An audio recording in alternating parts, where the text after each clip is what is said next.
नमस्कार साथियों, आज आपका स्वागत है।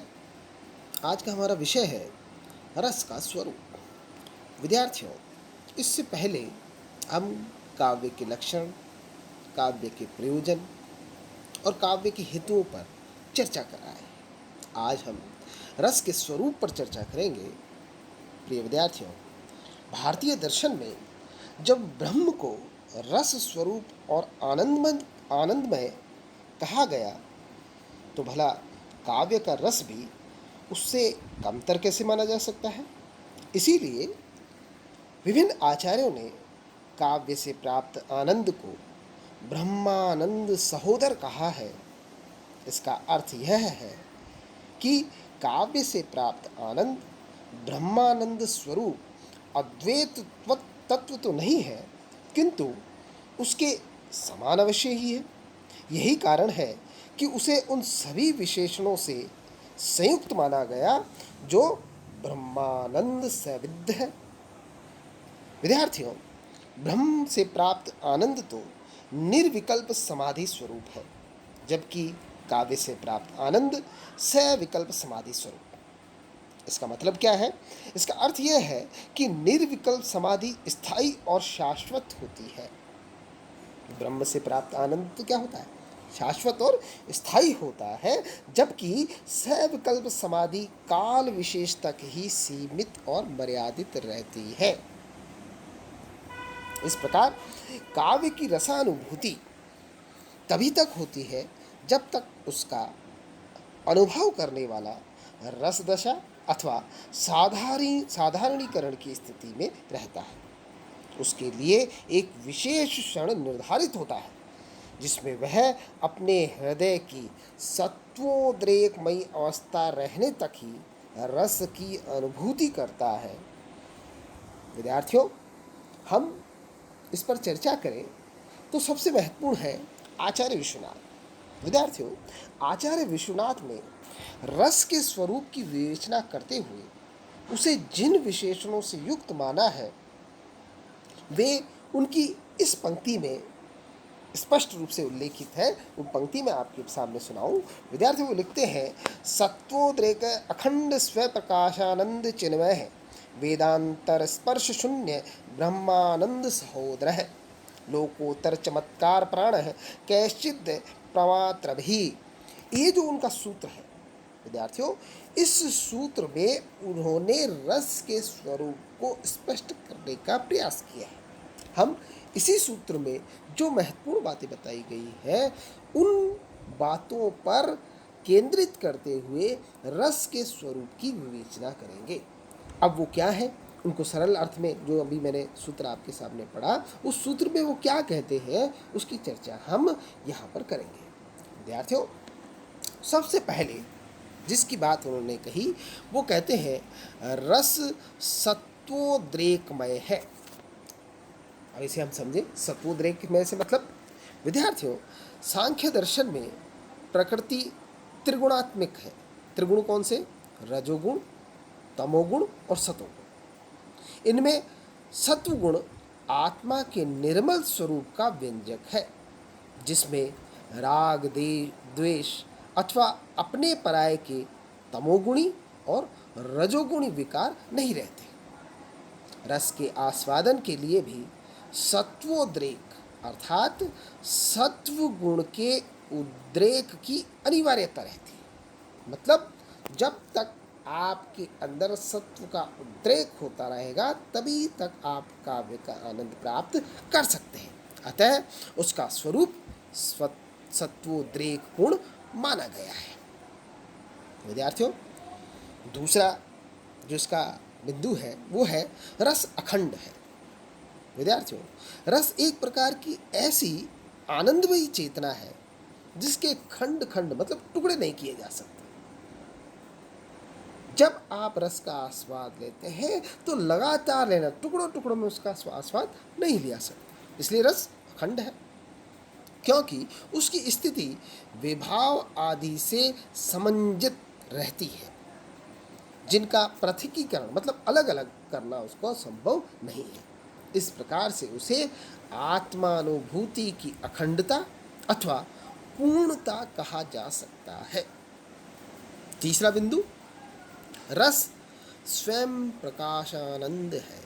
विद्यार्थियों, रस आत्मा के प्रकाश से ज्योतित होता है। रस में जो ज्योति है वो आत्मा के प्रकाश से है, जिसे तमोगुणी और रजोगुणी मेघ धूमिल नहीं कर सकते। उस समय रजोगुण और तमोगुण आ ही नहीं सकते। उसका आनंद आत्मा के आनंद से अलग नहीं होता। अतः उसे मतलब रस को स्वयं प्रकाशानंद कहा गया है। उसमें स्वयं में ही इतना प्रकाश है कि रजोगुण और तमोगुणी जो भाव है वो निकल जाते हैं। विद्यार्थियों, चौथे बिंदु पर हम चर्चा करें। रस चिन्मय है। प्रिय विद्यार्थियों, चिन्मयता आत्मा का धर्म है। अतः रस आत्मस्वरूप है। उसमें शुद्ध बुद्ध आत्मा ही व्यक्त होती है और मन की मलिनता के लिए कोई अवकाश नहीं रहता। समझे? जब हम रस का आस्वाद करते हैं तो मन की सारी मलिनताएं एक तरफ हो जाती है। कहने का भाव यही है। और जब तक ये अवस्था बनी रहती है तब तक लौकिक सुखों की इंद्रिय चाह अथवा लालसा भी नहीं रहती। जब तक आप रस का आनंद ले रहे हैं तब तक लौकिक चाह अभिलाषा सुखों की कोई आशा नहीं रहती। अतः रस क्या है? चिन्मय स्वरूप है। आगे हम बढ़े विद्यार्थियों, तो रस वेदांतर स्पर्श शून्य है।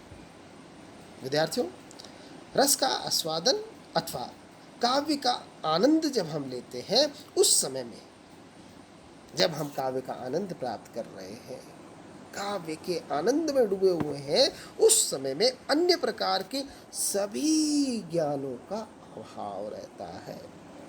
हम खो जाते हैं उसमें। उस समय वेद्य अथवा संवेदनीय अनुभूति के अतिरिक्त, इस अतिरिक्त को कहते हैं वेद्यांतर। मतलब वेद्य या संवेदनीय अनुभूति जो है उसके अतिरिक्त किसी भी प्रवृत्ति के स्पर्श की शून्यता अर्थात एकमात्र आत्मपरता का भाव ही सहृदय पाठक या श्रोता के मन में रहता है। इस रस दशा में जब वह रस का आस्वादन कर रहा है, जब वह डूबा हुआ है, उस रस दशा में वह स्वयं पर तथा तटस्थ, ना तो वह खुद रहता है, ना पराया रहता, नहीं तटस्थ रहता है। इन दशाओं से भी मुक्त हो जाता है। अतः रस को वेदांत स्पर्श शून्य कहा गया है। विद्यार्थियों, जब हम कोई संगीत सुन रहे होते हैं तो हम सब कुछ भूल जाते हैं। इसी स्थिति को वेदांतर स्पर्श शून्य कहा गया है। अगला, रस ब्रह्मानंद सहोदर है। विद्यार्थियों, काव्य से प्राप्त आनंद और ब्रह्म है उसमें डूबने का जो आनंद है प्राय प्राय समतुल्य है, बराबर है अथवा एक जैसे हैं। उनमें सविकल्प और निर्विकल्प समाधि का अंतर है, जो कि मैं भी पहले बताया। विद्यार्थियों, ब्रह्मानंद में लीन व्यक्ति शाश्वत सुख का स्थायी अनुभव करता है। वो स्थायी रूप से वो ब्रह्म में लीन हो जाता है। जबकि काव्य से प्राप्त आनंद उसी समय तक प्राप्त रहता है जब तक उसका आस्वादन करने वाला सहृदय पाठक या श्रोता साधारणीकरण की अवस्था में उसमें तन्मय रहता है, डूबा रहता है। जैसा भी मैंने कहा, आप कोई कविता पढ़ रहे हैं, कविता सुन रहे हैं, जब तक आप सुन रहे हैं तब तक आप उसमें डूबे रहते हैं और फिर वापस उसी स्थिति में आ जाते हैं। तो यह ब्रह्मानंद तो नहीं, लेकिन ब्रह्मानंद सहोदर अवश्य है। विद्यार्थियों, आगे हम चले तो रस लोकोत्तर चमत्कार प्राण है। अर्थात रस निष्पत्ति के क्षणों में व्यक्ति, श्रोता या पाठक जिसको हम कह रहे हैं, लौकिक सुखों की सीमा से ऊपर उठकर ऐसी लोकोत्तर दशा में पहुंच जाता है जहां उसे विषय भोगों के इंद्रिय जनित सुखों की कोई अभिलाषा नहीं होती। ये सारी चीज़ें वहाँ पर पहुँच नहीं पाती। उसकी आत्म चेतना इतनी अधिक चमत्कारमयी होती है कि उसे अनिर्वचनीय तक कहा जा सकता है। जैसा कबीरदास जी कहते हैं, गूंगे केरी सरकरा खाए और मुस्काए, बड़ा आनंद रहता है। वो हाँ ब्रह्मानंद की बात करते हैं और काव्य में भी यही आनंद होता है। अपनी इसी अलौकिकता के कारण ही रस लोकोत्तर चमत्कार प्राण माना गया है। अर्थात इस लोक से ऊपर का एक जो चमत्कार है वो हमें काव्य का आनंद प्राप्त करते हुए मिलता है। विद्यार्थियों, अगले जब हम रस के स्वरूप की बात करें तो रस क्या है? रस स्वाकारवद भिन्न है। अर्थात इसका तात्पर्य यह है कि रस स्वाकारवत अर्थात अपने ही स्वरूप के समान अभिन्न अर्थात एक रूप है। उसमें और आत्मा के गुणों में कोई अंतर नहीं रहता। रस की दशा में पहुंचकर उसका आस्वाद और आस्वाद्य एक हो जाते हैं। अर्थात विषय और विषय, इनमें कोई अंतर नहीं रह जाता। विद्यार्थियों, पंडित राज जगन्नाथ ने आनंद की 3 कोटियां मानी हैं। आनंद कौन कौन सा आनंद होता है? वो 3 प्रकार का मानते हैं। पहला विषयानंद, दूसरा ब्रह्मानंद और तीसरा काव्यानंद। जब आप इन तीनों को समझेंगे तो निश्चित रूप से आप इनको समझ जाएंगे। विद्यार्थियों, विषयानंद, विषय आनंद, इसमें लौकिक सुखों की गणना होती है जो चैतन्याभास से आभासित अंतःकरण की वृत्तियों के विषयों के साथ संयोग होने से उत्पन्न होती है। यह सुख इंद्रिय जनित उपकरणों का सुख है। समझ गए? जो विषय है, जो हमारी इंद्रियों को सुख प्रदान करे, वही विषयानंद है। दूसरा ब्रह्मानंद। विद्यार्थियों, ब्रह्मानंद में समस्त सांसारिक उपाधियों का नाश हो जाता है। इस संसार चराचर जगत से वह ऊपर उठ जाता है, अलौकिक हो जाता है, लोकोत्तर हो जाता है और केवल चैतन्य स्वरूप का भाव ही ब्रह्मानंद में लीन रहता है। बस सिर्फ उस परमात्मा में लीन रहता है, यही ब्रह्मानंद है। अब तीसरा काव्यानंद। विद्यार्थियों, काव्यानंद में रत्यादि भावों की उपाधि बनी रहने के कारण वह सौपाधिक अवश्य होता है, किंतु उसमें भी चैतन्य स्वरूप ही आभासित रहता है। अतः वह लौकिक सुखों से भिन्न और ब्रह्मानंद की तुलना में अस्थायी है। अर्थात जब काव्य का आनंद प्राप्त किया जाता है तो सहृदय श्रोता या पाठक इस संसार से ऊपर उठ जाता है, स्वयं पर अपने प्राय का भेद सुख दुखों से ऊपर पहुंच जाता है। वह काव्य के साथ ही हंसता है, काव्य के साथ ही रोता है, तो उसमें लीन हो जाता है। तो इसे ब्रह्मानंद तो स्थायी होता है, लेकिन काव्यानंद अस्थायी होता है। जब तक हम कविता सुन रहे हैं, गीत सुन रहे हैं, संगीत सुन रहे हैं, तब तक वो आनंद होता है और फिर वापस हम लौकिक धरातल पर आ जाते हैं।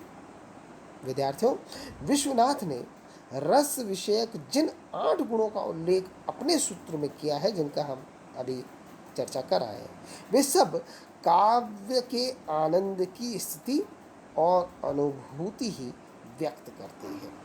इस प्रकार अगर हम विश्वनाथ के 8 बातों का, 8 गुणों का जो उन्होंने अपने सूत्र में उल्लेख किया, इनको अगर अच्छी तरह से समझ जाते हैं तो हम रस के स्वरूप को बहुत ही आसानी से समझ सकते हैं।